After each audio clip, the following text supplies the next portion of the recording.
열일곱 살의 어린 나이에 영국 런던에 있는 캔터버리 교회의 사찰 집사가 되어서 한평생을 교회 청소와 심부름과 종치기로 살았던 니콜라이라고 하는 사람이 있었습니다. 그는 교회를 자기 몸처럼 사랑하며 관리하고 돌보며 헌신적으로 일하면서 살았습니다. 지금이야 종을 치는 교회가 없습니다만 그 당시에는 모든 교회가 시간에 맞춰 대부분 다 종을 쳤는데, 이 니콜라이도 캔터베리 교회에 종치는 일을 했는데 그가 얼마나 정확한 시간에 종을 쳤는지 런던 시민들은 그 종소리를 듣고 자기 시계를 맞출 정도로 정확한 시간에 종을 쳤습니다. 그가 그렇게 열심히 일하면서 두 아들을 키웠는데, 큰아들은 케임브리지 대학의 교수가 되었고 둘째 아들은 옥스포드 대학의 교수가 되었습니다. 이렇게 장성하고 잘된 두 아들과 가족이 어느 날 아버지를 찾아와서, 아버지 이제 연세도 드셨고 이제 이 일 그만두시지요 라고 이야기를 했습니다. 그랬더니 아버지가 단호하게 거절을 하면서, 아니다, 이 일을 하나님께서 나에게 맡기셨는데 내가 죽는 날까지 나는 이 일을 할 것이다, 이렇게 이야기를 하더라는 겁니다. 그래서 76살까지 종을 치며 교회를 관리하다가 가셨는데, 76살이 된 어느 날 노환으로 임종할 때가 되어서 가족이 다 모여서 임종을 기다리고 있는데, 그렇게 거의 죽어가는 사람이 종치는 시간이 딱 되니까 자리에서 나 좀 부축해 달라고 그러더니 일어나 가지고 옷을 입고 종탑으로 가는 겁니다. 가족들이 다 말리는데도 아니라고, 내가 해야 할 일을 한다고 하면서 그렇게 옷을 입고 가족들의 부축을 받아서 종탑으로 가서 종을 치다가 그만 그 자리에서 임종을 했습니다. 그러자 이 이야기를 들은 교인들 모두가 다 이 이야기를 나가서 전했고, 그 이야기를 들은 런던 시민들 모두가 알았고, 그리고 엘리자베스 여왕에게 이 소리가 전해졌습니다. 그러자 엘리자베스 여왕은 이 이야기를 듣고 감동을 해서 영국 황실 묘지의 한 부분을 내어주면서 여기에 장례를 치르라고, 그래서 영국 황실 묘지에 이분이 장례가 되었습니다. 이 영국 황실 묘지라고 하는 것이 어떤 것이냐면, 엘리자베스 여왕 때 영국의 그 수많은 성직자들이 죽었지만 아무도 황실 묘지에 묻힌 사람이 없었는데 유일하게 종치기였던 니콜라이만 그 황실 묘지에 안장이 되었다고 합니다. 그리고 이 소식이 런던 시민들에게 전해지자 런던 시민들은 자기들 스스로가 자기들의 상가의 문을 다 닫고 그날 이분의 장례식에 참여하므로 그날은 영국 런던의 공휴일이 되었다는 것입니다. 정말 놀라운 일입니다. 그 귀한 성직자들 중에 어느 한 사람 묻히지 못한 황실 묘지에 묻혔고, 런던 시민들 스스로가 가게 문을 닫고 장례식에 참여해서 이렇게 그 공휴일이 될 만큼 참 대단하게 그분은 마지막을 갔는데, 이건 그분이 대단해서가 아니고 그분이 자기가 맡은 일에 마지막까지 얼마나 충성스럽게 그 일을 감당했느냐 하는 것이었습니다. 후에 엘리자베스 여왕은 그 사람에게 자귀를 주었습니다. 그래서 그 집안은 영국의 귀족 집안이 되었다고 합니다. 이처럼 우리는 별 볼 일 없는 사람들이지만 내가 어떻게 사느냐에 따라 나의 삶은 전혀 다른 사람이 되어질 수 있는데, 오늘 여러분에게 읽어드린 이 본문 속에도 보면 질그릇 같은 내 안에 보배를 담아서 보배로운 그릇이 되었다라고 말씀하고 있습니다. 그래서 오늘은 보배로운 질그릇에 대한 말씀을 여러분들과 같이 좀 나누려고 합니다. 먼저 우리는 질그릇 같은 인생이다라고 말합니다. 우리 7절을 같이 봅니다. 시작. 우리가 이 보배를 질그릇에 가졌으니 이는 심히 큰 능력은 하나님께 있고 우리에게 있지 아니함을 알게 하려 함이다. 여기 보면 우리가 이 보배를 어디에? 질그릇에 가졌다라고 말씀하므로 우리 자신이 질그릇이라고 하는 것을 정확하게 설명해 주고 있습니다. 그렇다면 성경은 왜 우리를 질그릇이라고 표현할까? 우리 창세기 2장 7절을 봅니다. 시작. 여호와 하나님이 땅에 흙으로 사람을 지으시고 생기를 그 코에 불어넣으시니 사람이 생명이 되었다. 자, 여기 보면 뭐라고 말해요? 사람을 뭘로 만들었다? 흙으로 만들었다. 땅에 흙으로 만들었다. 그렇다면 질그릇도 뭘로 만듭니까? 흙으로 만듭니다. 그러므로 사람이나 질그릇이나 다 똑같이 뭘로 만들어졌습니까? 흙으로 만들어졌습니다.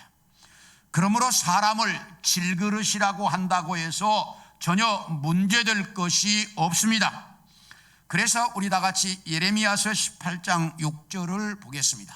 시작. 여호와의 말씀이니라 이스라엘 족속아 이 토기장이가 하는 것 같이 내가 능히 너희에게 행하지 못하겠느냐. 이스라엘 족속아 진흙이 토기장이의 손에 있음같이 너희가 내 손에 있느니라. 이 말씀을 보면 어느 날 하나님께서 예레미야 선지자에게 예레미야야 너 토기장이 집으로 가라 이렇게 말씀하십니다. 그래서 예레미야가 토기장이의 집에 가서 보니까 토기장이가 흙을 가지고 그릇을 만드는데 그릇을 만들다가 조금 잘못되면 어떻게 합니까? 가차없이 깨버리고, 그리고 만들다가 좀 삐뚤어지면 또 이상한 다른 그릇을 만들고. 누구 마음대로 그릇을 만듭니까? 토기장이 자기 마음대로 만들고 있습니다. 그때 하나님께서 나타나셔서 예레미야에게 묻습니다. 예레미야야 저 토기장이가 그릇을 어떻게 만드느냐? 예, 지 마음대로 만들고 있습니다. 그래요 안 그래요? 그렇죠. 예, 자기 마음대로 만들고 있습니다. 그래, 너희 이스라엘 백성들도 내 손에 들려진 진흙과 같다. 그러므로 내가 내 마음대로 어떻게든지 만들 수 있고 세상 모든 나라 모든 민족이 다 내 손에 들려있는 진흙과 같다. 그래서 내가 내 마음대로 나라를 만들 수도 있고 없애버릴 수도 있고 복을 줄 수도 있고 저주를 줄 수도 있고 다 누구 마음대로? 내 마음대로 할 수 있다. 하나님이 예레미야 선지자에게 이렇게 말씀합니다. 그러면 여러분에게 한번 물어보겠습니다. 여러분은 이 세상에 왜 태어났습니까? 저 위층, 이 세상에 왜 태어났습니까? 뭐 대답을 못 하시죠? 네. 이 질문을 수많은 심리학자들이 많은 사람에게 물었습니다. 당신은 이 세상에 왜 태어났습니까? 제일 많은 대답이 우리 엄마와 아빠가 사랑해서 만들어진 결과물입니다. 이게 최고의 많은 대답이에요. 왜 태어났냐? 그러니까 우리 엄마 아빠가 좋아해서 내가 만들어졌어요. 예. 이게 제일 많은 대답이었습니다. 여러분도 그렇게 생각합니까? 만약 우리가 진짜로 그런 이유로 이 땅에 태어났다면 정말 우리는 가치 없는 존재입니다. 그런 것 때문에 태어났다면 얼마나 우리가 참 가치 없는 보잘것없는 존재입니까? 그런데 성경은 전혀 그렇게 말하지 않습니다. 우리 고린도전서 6장 20절을 보겠습니다. 시작. 값으로 산 것이 되었으니 그런즉 너희 몸으로 하나님께 영광을 돌려라. 뭐라고 말하냐? 예수님께서 자기 목숨을 바쳐서 목숨으로 값을 주고 우리를 샀다라고 말씀하고 있습니다. 예수님은 하나님의 아들이십니다. 그런데 그 하나님의 아들이 자기 목숨을 주고 우리를 사야 할 만큼 우리는 소중한 존재라고 말합니다.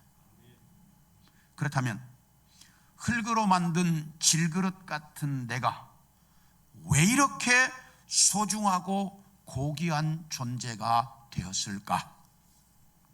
우리 로마서 9장 20절 21절을 봅니다. 시작. 이 사람아, 네가 누구이기에 감히 하나님께 반문하느냐? 지음을 받은 물건이 지은 자에게 어찌 나를 이같이 만들었느냐 말하겠느냐? 토기장이가 진흙 한 덩이로 하나는 귀히 쓸 그릇을 하나는 천히 쓸 것을 만들 고난이 없느냐? 여기 보면 하나님은 토기장이처럼 우리를 귀히 쓸 그릇으로 만들기도 하고 천하게 쓸 그릇도 만들 수 있는 분이다. 그렇기 때문에 우리는 그분이 왜 나를 이렇게 만들으셨느냐고 이유를 제기할 수도 없고 물어볼 수도 없고 따질 수도 없고 그분이 만들어 놓은 대로 살아야 한다라고 말하고 있어요. 그래요, 안 그래요? 불만이 많은 것 같아. 그래요, 안 그래요? 우리는 그분이 만들어 놓은 대로 살아야 돼. 그런데 그분이 어떻게 만들었느냐? 자, 로마서 12장 4절부터 5절을 봅니다. 시작. 우리가 한 몸에 많은 지체를 가졌으나 모든 지체가 같은 기능을 가진 것이 아니니 이같이 우리 많은 사람이 그리스도 안에서 한 몸이 되어 서로 지체가 되었느니라.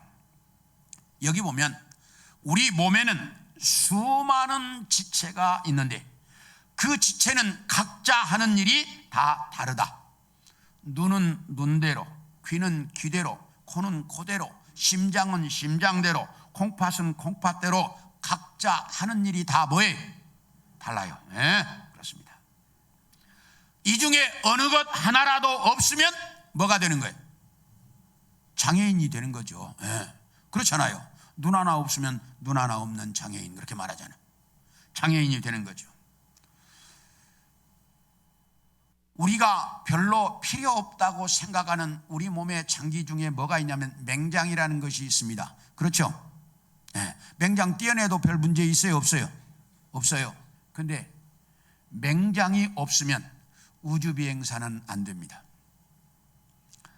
여러분이 이제 장차 우주시대가 열린다고 하는데 우주여행 갈 사람들은 맹장 떼어낸 사람은 우주여행 못 간다니까. 그만큼 우리 몸에 필요하지 않는 것은 있다 없다? 없다. 우리 몸에 모든 게 다 필요해서 하나님이 만들어 놓으셨다. 그래서 나라고 하는 한 인간을 만들으셨는데 이것처럼 이 세상이라고 하는 하나의 공동체를 만들기 위해 우리 모두를 만들어서 이 땅에 태어나게 하셨습니다. 그래서 우리 중에 어떤 사람은 눈의 역할을, 어떤 사람은 귀의 역할을, 어떤 사람은 코의 역할을, 어떤 사람은 심장의 역할을 다 각자가 하도록 하나님이 만들어 놓으셨다는 사실입니다. 우리 몸의 지체 중에 어느 하나라도 없으면 안 되는 것처럼 나라고 하는 이 한 사람도 이 세상에 없으면 올바른 공동체가 될 수 없다는 말이에요. 그래서 세상이라고 하는 공동체를 만들기 위해 우리 각자를 이 세상에 태어나게 하셨습니다. 하나님이 우리를 그렇게 소중한 존재로 만들어 놓으셨어요. 그러므로 우리는 내가 얼마나 소중한 존재인지를 정확하게 알아야 됩니다. 한번 따라합시다. 내가 없으면, 크게 해요. 내가 없으면 이 세상은 장애인이 된다. 뭐가 된다고요? 장애인이 된다니까. 우리 몸의 지체 중에 어느 것 하나라도 없으면 장애인이 되는 것처럼 이 세상도 나 하나가 없어지면 그 기간 동안 장애인이 되는 거예요. 내가 있어야 할 기간 동안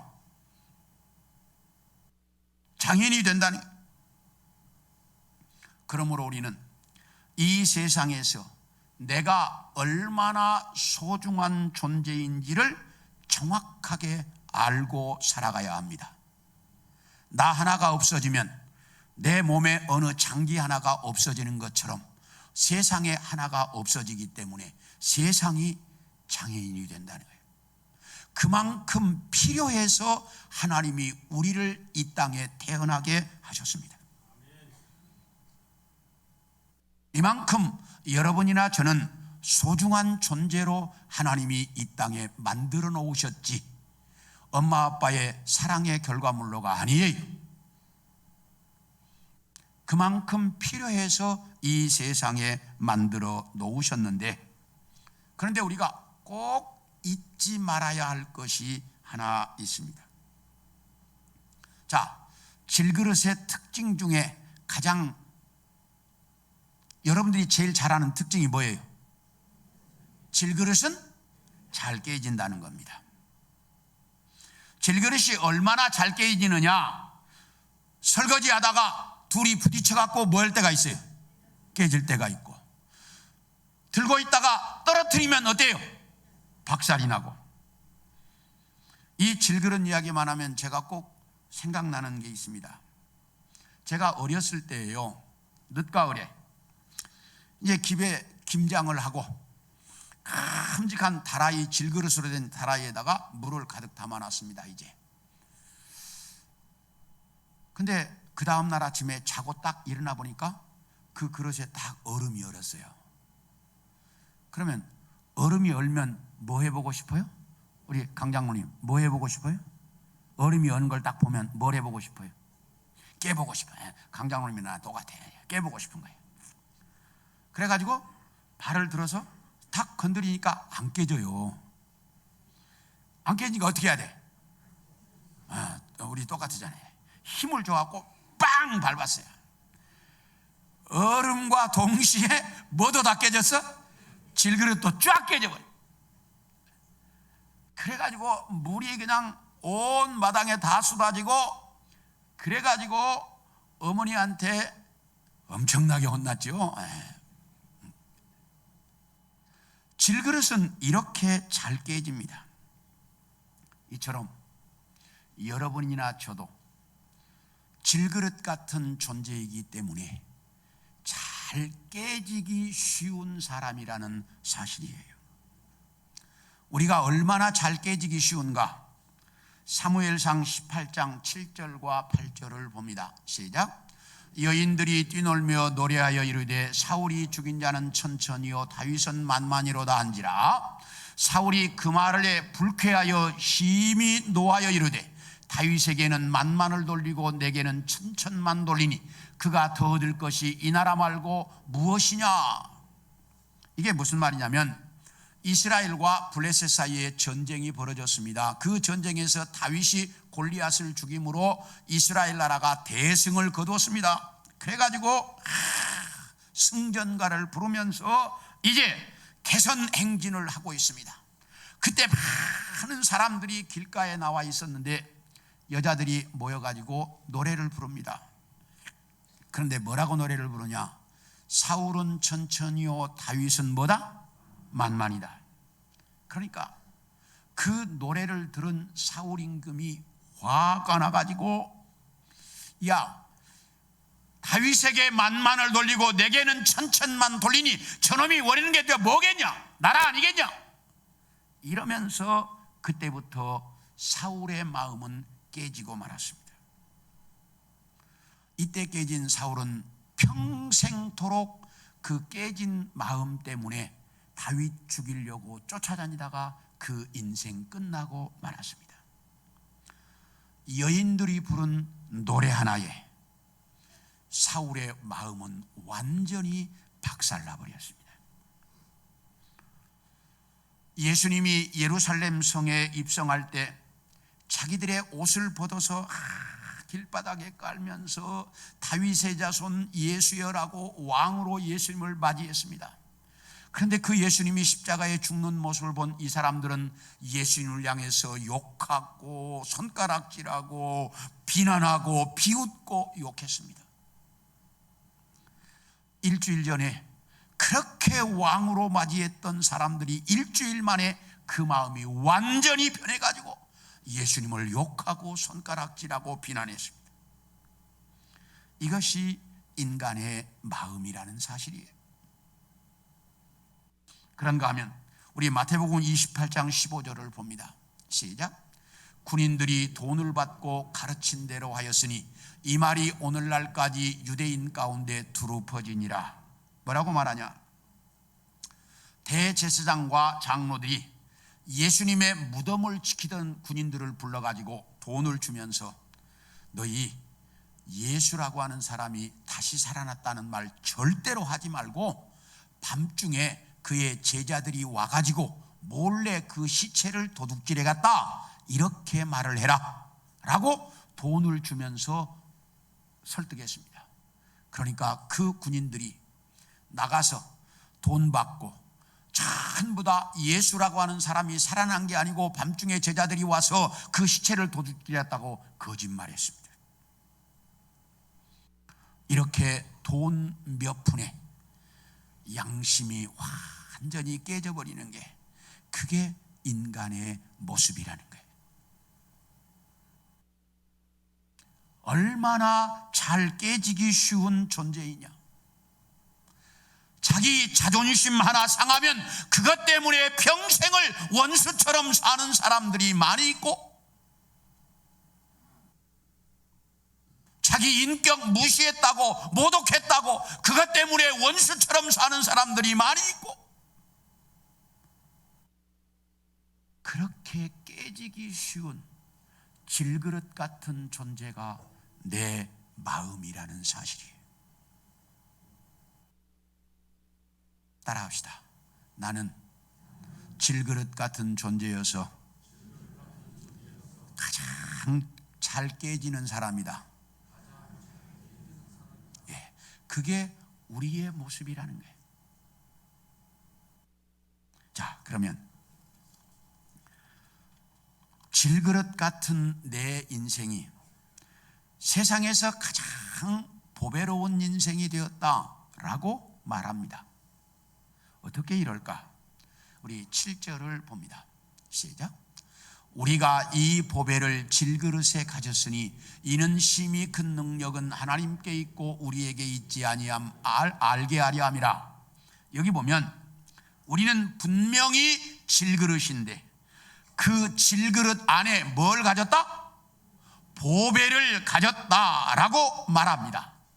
그렇다면 그 보배가 뭘까? 우리 베드로전서 2장 4절을 보겠습니다. 시작. 사람에게는 버림받았으나 하나님께는 택하심을 입은 보배로운 산돌이신 예수께 나아가 이렇게 말합니다. 그 보배가 뭐라고요? 예수 그리스도가 그 보배라고 말합니다. 그러므로 우리 안에는 보배이신 예수 그리스도가 들어와 계신다라고 말합니다. 자, 그런데 그릇은 그 안에 무엇이 있느냐에 따라 그릇 이름이 정해집니다. 밥을 담으면 무슨 그릇? 밥그릇. 국을 담으면 무슨 그릇? 국그릇. 보석을 담으면 보석함. 쓰레기를 담으면 쓰레기통이 됩니다. 그런데 내 안에 보배이신 누구를 담았다고요? 예수 그리스도를 담았습니다. 그러므로 우리는 무슨 그릇? 따라합시다. 예수 그릇. 예수 그릇이 되었다라고 말합니다.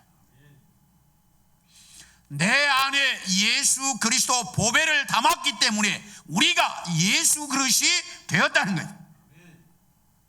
그런데 내 안에 내가 내 그릇에 담은 예수 그리스도가 얼마나 보배로운 존재일까? 왜 그렇게 보배라고 말을 할까? 우리 본문 8절과 9절을 봅니다. 시작. 우리가 사방으로 우겨쌈을 당하여도 쌓이지 아니하며 답답한 일을 당하여도 낙심하지 아니하며 박해를 받아도 버림받지 아니하며 거꾸로 됨을 당하여도 망하지 아니하고. 자, 내 안에 계신 예수 그리스도는 얼마나 보배로운 존재인지 사방에서 우겨싸도 쌓이지 않아. 세상에 그 어떤 박해를 당해도 그 박해에 절대로 굴하는 법이 없어요. 그렇게 고귀한 보배 예수 그리스도가 나라는 질그릇 안에 담겨 있다는 거예요. 그러면 왜 그렇게 그분은 쌓이지도 않고 박해를 받아도 않고 거꾸림을 당해도 망하지 않고 왜 그럴까? 그는 세상의 창조자로서 세상 모든 권한을 다 가지고 계시기 때문입니다. 얼마나 놀라운 권세를 가졌는지 우리 마가복음 4장 39절과 41절을 봅니다. 시작. 예수께서 깨어 바람을 꾸짖으시며 바다더러 이르시되 잠잠하라 고요하라 하시니 바람이 그치고 아주 잔잔하여지더라.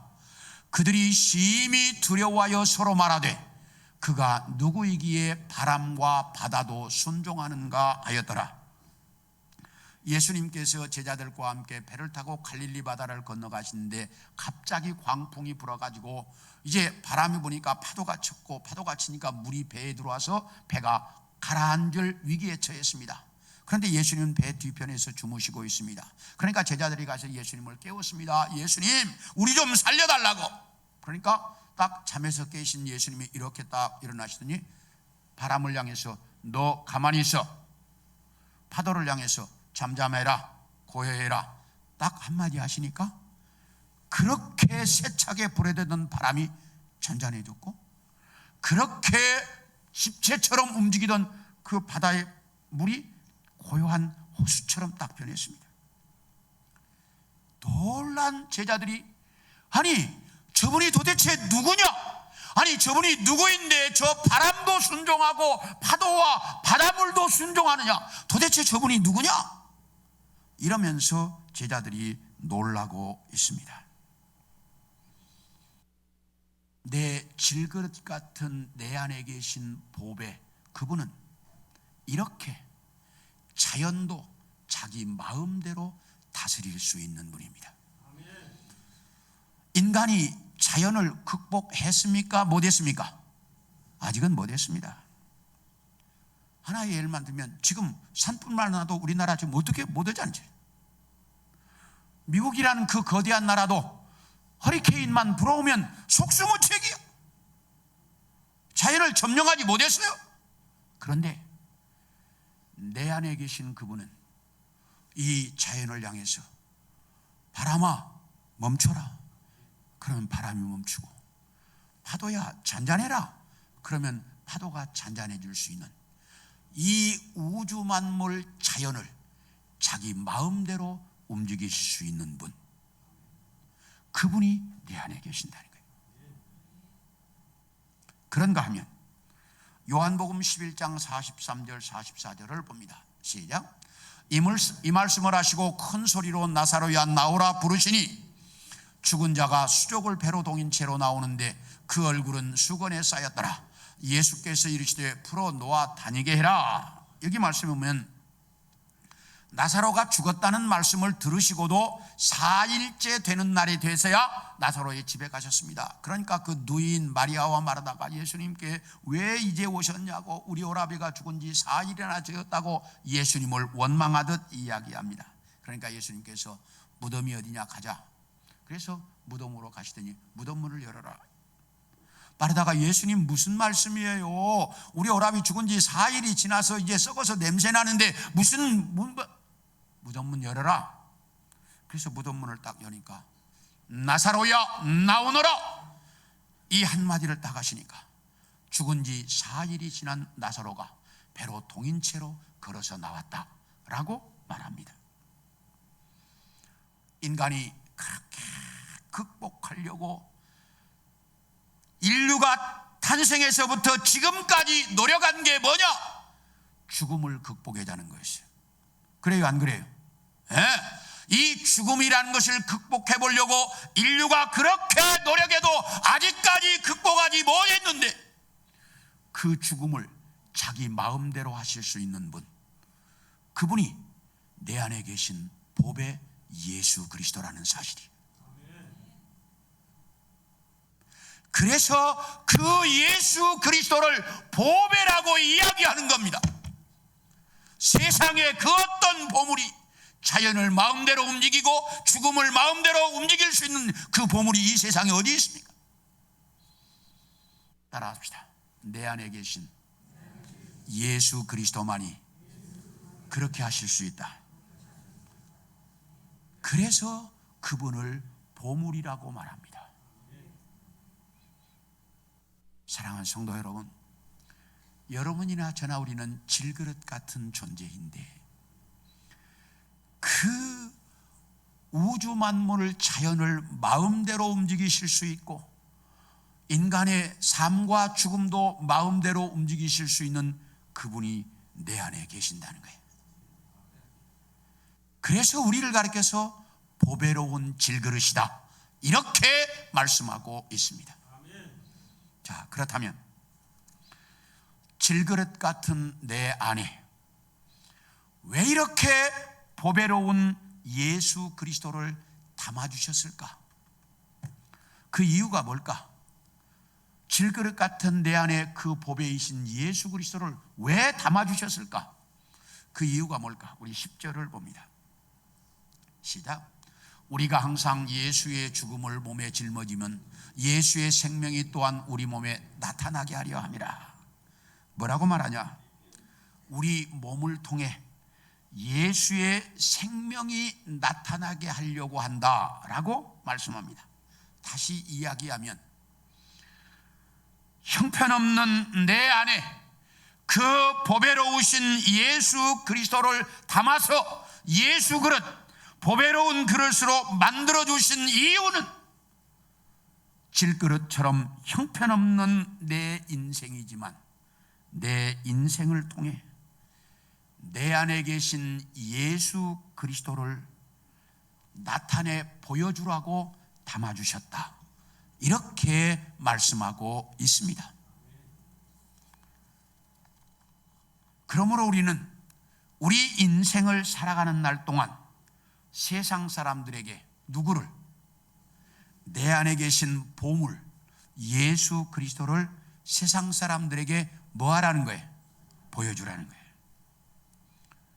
세상 사람들은 보물을 보고 싶어 해요, 안 보고 싶어 해요? 다 보고 싶어 해요. 그러니까 너희 안에 있는 그 보물을 보여주라는 거예요. 어떻게 보여줄까? 우리 베드로전서 2장 12절을 봅니다. 시작. 너희가 이방인 중에서 행실을 선하게 가져 너희를 악행한다고 비방하는 자들로 하여금 너희 선한 일을 보고 오시는 날에 하나님께 영광을 돌리게 하려 함이라. 여기 뭐라고 말하냐? 너희가 이방 사람들에게 행실을 선하게 하여 너희 선한 행실을 보고 하나님께 영광을 돌리도록 살아라, 이렇게 말씀하고 있습니다. 그러므로 우리는 이 세상 사람들에게 내 안에 계신 예수를 보여줘야 되는데 어떻게? 선한 행실로 보여줘라, 딱 이렇게 말해요. 너희의 선한 행실로 너희 안에 있는 예수 그리스도를 보여줘라. 그런가 하면 우리 사도행전 8장 13절도 봅니다. 시작. 시몬도 믿고 세례를 받은 후에 전심으로 빌립을 따라다니며 그 나타나는 표적과 큰 능력을 보고 놀라니라. 여기 보면 빌립이 사마리아 성에 가서 전도할 때 마술사 시몬이라고 하는 사람이 있었습니다. 이 시몬이 얼마나 대단한 마술사였는지 그 당시 이 사마리아 사람들 모두가 다 이를 놀랍게 여길 정도로 그 대단한 그런 마술사였습니다. 그런데 이 마술사가 빌립이 전도하는 말씀을 듣고 빌립이 행하는 표적을 보고 예수를 믿어 세례를 받았다, 이렇게 말하고요. 그 후에 베드로와 요한이 내려와서 사마리아 성에서 성도들에게 안수했더니 성도들이 성령을 받았습니다. 그런데 성도들이 성령 받는 모습을 보고 너무너무 좋아가지고 이 시몬이 베드로와 시몬을 찾아갖고 여보시오, 내가 돈을 줄 테니까 나에게도 내가 안수하면 사람들이 성령 받을 수 있도록 좀 해달라고. 그랬다가 베드로한테 엄청 혼나고 정신 차리고 회개했습니다만, 이렇게 빌립이나 베드로나 요한은 자기 안에 있는 예수 그리스도를 세상 사람들에게 보여줬습니다. 다시 말하면 사마리아 사람들에게 자기 안에 있는 예수를 보여줬습니다. 그러자 이 사마리아 성 사람들이 예수를 믿었다라고 말합니다. 사랑하는 성도 여러분, 우리는 하나님께서 질그릇 같은 내 안에 그 보배로운 예수 그리스도를 담아주신 이유가 네 안에 있는 예수를 세상 사람들에게 보여주라고, 네 안에 있는 그 보물을 세상 사람들에게 보여주라고 내 안에 보물을 담아주셨습니다. 오늘은 2023년도 행복한 전도대회를 선포하는 날입니다. 이번 전도대회 기간 동안 내 주변 사람들에게, 내가 전도하고 싶은 사람들에게 내 안에 있는 보물, 그 예수 그리스도를 확실하게 보여줄 수 있기를 축원합니다. 여러분 모두가 내 안에 있는 예수, 내가 가지고 있는 그 보물을 세상 사람들에게 보여줘야 돼요. 보여주라고 하나님이 내 안에 그 보물을 담아주셨어요. 이제 세상 사람들에게 그 보물을 보여줄 수 있는 우리 성도들 모두가 되어질 수 있기를 축원합니다.